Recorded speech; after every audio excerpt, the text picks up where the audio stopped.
What time is it? It's game time. We'll find out most likely on Wednesday whether or not DTR will be healthy enough to go on Sunday. But for the sake of this conversation, let's assume they're both healthy. Let's assume both Jameis and DTR are healthy enough to play against the Ravens.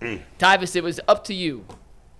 Who are you starting on Sunday against Baltimore, Jameis or DTR? Man, this is tough. This is a very easy question. It's not easy. It's Come not on, easy. man. It's easy Listen, money. I know that Winston went in there and he looked great, but after this season's over, like he's gone. I don't know about look great. I mean, it was kind of garbage. time Whatever. At that point. He scored his touchdown. Yeah.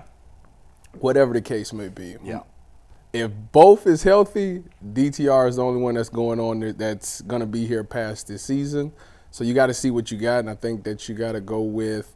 To me, the rest of the season is nothing but an evaluation period. Like I need to see what we got to do in the offseason. So I'm rolling with DTR to see what he's got. And I tell you what, I just don't like the way that they've done him filthy. Like Big time. Some of the situations they've thrown him in, they've just done him completely filthy out there. So I need to see him with a week of actually practicing with the starters, actually knowing that the game plan and what blah, blah, blah, blah, blah. And I need to see that because this throwing him in the fire stuff is ridiculous, and he's never going to succeed in that light. So me personally, I would start DTR.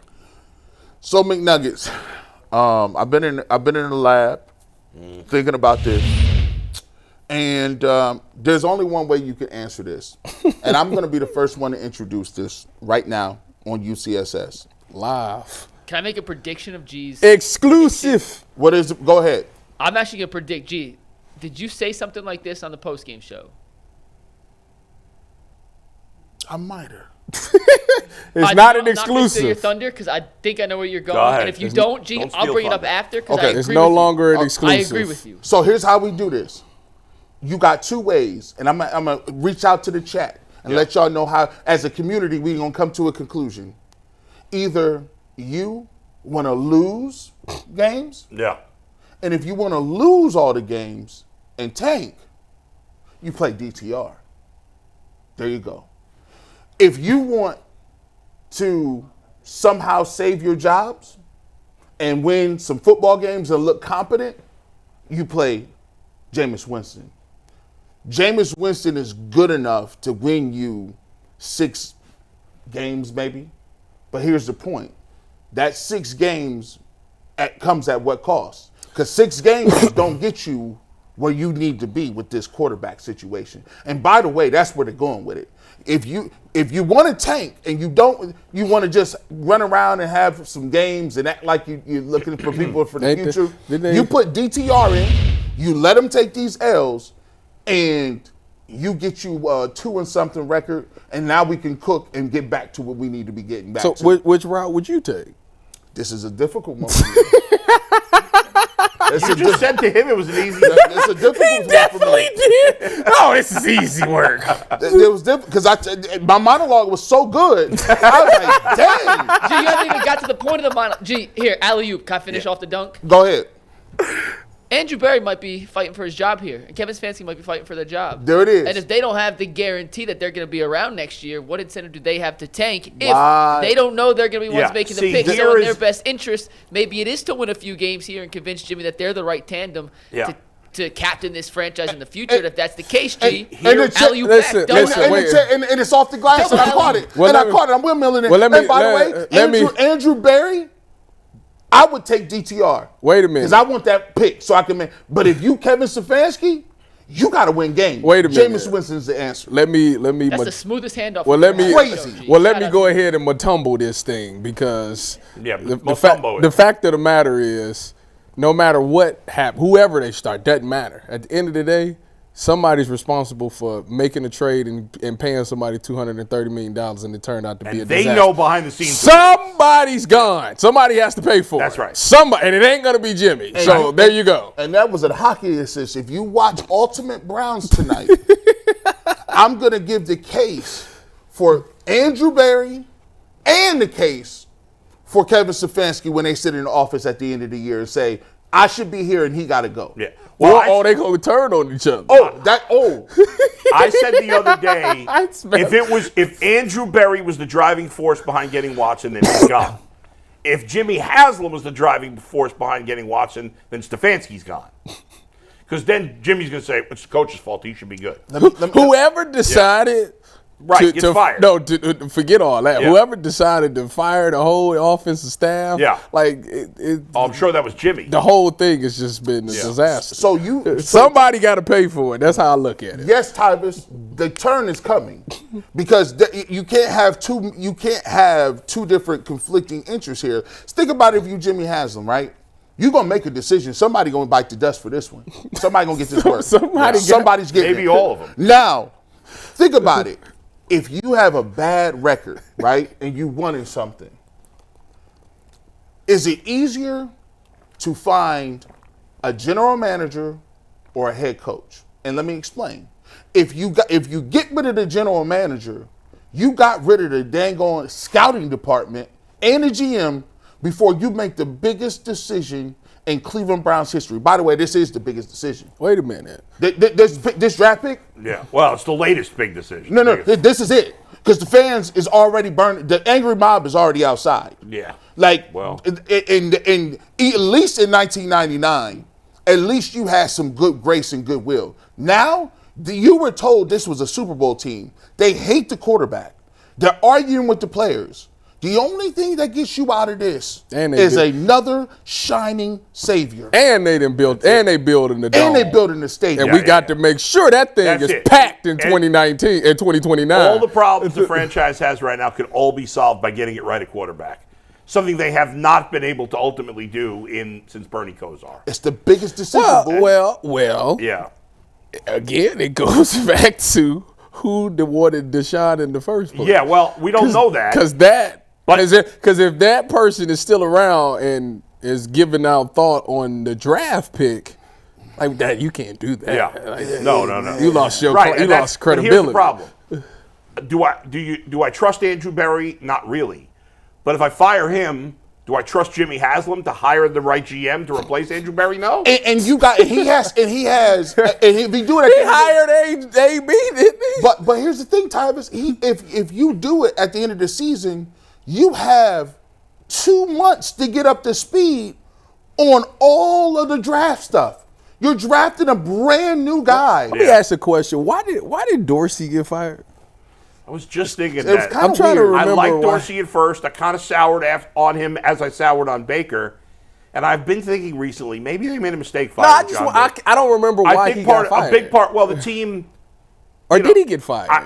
He did get fired. Part of the reason he got fired is because he refused to allow Paul DePodesta, they weren't listening to the analytics people. They basically were just making choices like, no, we're taking this guy. Now, listen, John Dorsey drafted Patrick Mahomes, although everybody gives Andy Reid the credit. Did he? He was in Kansas City for that? He helped draft a lot of them dudes that turned around in Detroit. In fact, I watched a video recently. Where is he at now? Detroit now? I think. Yeah, he's with Detroit. So. I saw him at the gas station 2 weeks ago. Oh, yeah, he said he'd still be around. He'd be right by my house. Yeah, he'd still be around. Speaking of which, I saw Big Z yesterday. Really? You see him all the time. He must live in Rocky River. Because I see him. I don't like to say where I see him. No, I feel like, no, please don't. But I saw him. Protect his safety. But here's the thing in terms of Jameis and DTR. I understand that fans don't like the word tank. The players are never going to purposely lose games. Yeah, right. The coaches are never going to be purposely lose games. When you have instability in an organization, and the Browns, for the most part, since '99, have been an unstable organization, it leads to what you guys just said, or you and Mike. You guys said, well, Kevin Stefanski's got to win, so they're going to play James. Well, you can't run an organization that way. If you have coaches making, I'm not saying this is going to happen, but you guys suggested it would, and you may be right. If you have coaches making decisions that are bad for the organization but good for them personally, that's terrible. The best thing for this organization, now, you could argue, well, maybe you play Jameis because it signals to Myles Garrett and Nick Chubb and Joel Bitonio and the other veterans, hey, we want to try to win. The playoffs may be a long shot at this point, but we want to try to give you the best chance to win. And obviously, Jameis gives them a better chance to win than DTR. But the reality is that if they play Jameis, they'll win enough games to cost themselves a shot at the first quarterback. That's the draft. point, yeah. And if they play DTR, there's a good chance they'll win 3 games this season. Yeah. And right now they have the first pick in the draft.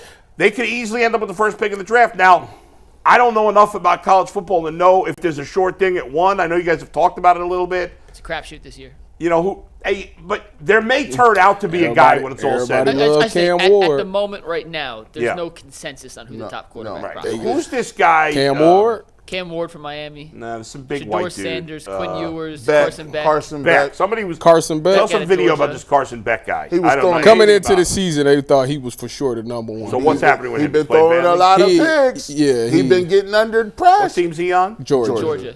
Can I say one more thing about Jameis real quick? Didi just texted me. She's hopping on right now, so I'll have Didi in a sec.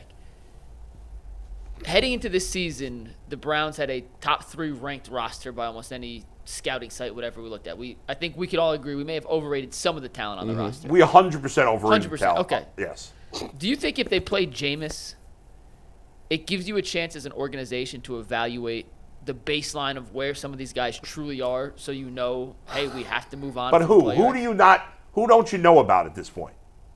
Guys like Judy, Moore, guys in the receiving core, Well, some Judy of the ain't offensive going linemen. nowhere. Can they block for a more traditional Here's passer, drop back passer instead of Deshaun scrambling like he did? I think the bigger question to me and with that is, we've seen a resurgence of a lot of quarterbacks. We just talked about Baker, Sam Darnold, Jared. In fact, 5 minutes into the show, I guess I completed a trade for Sam Darnold in a dynasty league. How about that? all these Really happy for you. all these quarterbacks that people had given up on, they was done. Yeah. Like Jameis Winston was a number 1 overall quarterback. Is there any room in this alternate universe of Brown season where you give Jameis Winston an opportunity, you say, hey, you got the rest of the season to see if he can possibly be a stopgap type quarterback? I mean, could he be Geno and Smith Darnold or someone of those. I mean, Listen, that's possible. At this Yeah. point, who cares? I think that the ultimate thing that you got to think is which situation helps us improve for the future. That's the question. I think ultimately, even Is though is it having Jameis as a bridge quarterback, or maybe a resurgence from him and then rolling with him for the next 2-3 years? Is that it? Or is it, let's just not be good this year, let's do the 1-31 thing again and just stock picks and then build ourselves back up in Or the is draft? it maybe a little of both? And how about this? Maybe this is something the Browns have never really done, or at least not recently, because they've always put in their rookie quarterbacks quick, right? I don't know that this could work out this way, but let's say they play DTR the rest of the year. He sucks. They win 3 games. They're 3-13. You get 3-14. 3-14. They get the number 1 pick. They get a quarterback. That would be terrible, first of all. Why would that be terrible? 3-14? That just sounds Well, bad. yeah, but getting the first quarterback in the draft would not be terrible. And let's say you say to Jameis, hey, Jameis, you're going to be our starting quarterback this year. We don't want the rookie to play. Just like they did with Mahomes and Alex Smith, right? Just like they did with Aaron Rodgers. So why would and you Jordan not? Love. Oh, you okay? Go ahead. That's why I don't play Jameis this year. Right. But I say to Jameis, listen, behind the scenes, we're not sharing this information. Yeah. Jameis, this can't have you playing this year. We got to get a new quarterback. We got a few, but you're going to be our starter next year. And I think Jameis will play his part. I don't. You think he'd be pissed by that? No, what are you Yes. talking about? He came. I'm gonna show up every week.